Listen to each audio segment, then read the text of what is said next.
নানা বিতর্কের মাঝে দুর্গাপূজা উপলক্ষে ভারতে ১২০০ টন ইলিশ রপ্তানির অনুমতি দেয় বাংলাদেশ সরকার। প্রথম চালানে ৩৭ টন ইলিশ ভারতের পশ্চিমবঙ্গে যায় গেল ১৭ সেপ্টেম্বর।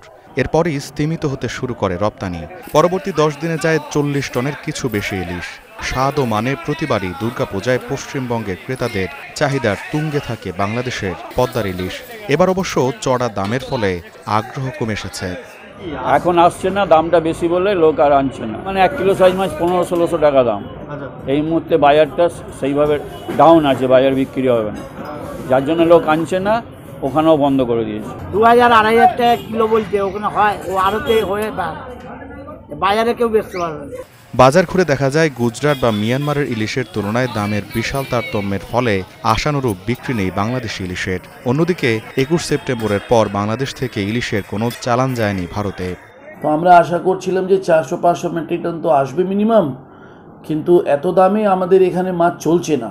মানে আমাদের হোলসেল লেভেলে আমরা কিলো সাইজের মাছ বিক্রি হচ্ছে ১৯০০-২০০০।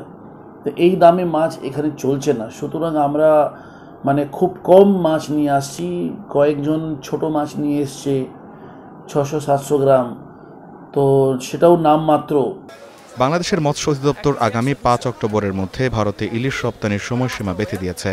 আর প্রতি কেজির দাম ধরে দেওয়া হয়েছে $১২.৫ বা ১৫০০ টাকার কিছু বেশি। তবে স্থানীয় বাজারে এর চেয়ে বেশি দরে ইলিশ বিক্রি হওয়ায় রপ্তানিতে আগ্রহ কম ব্যবসায়ীদের।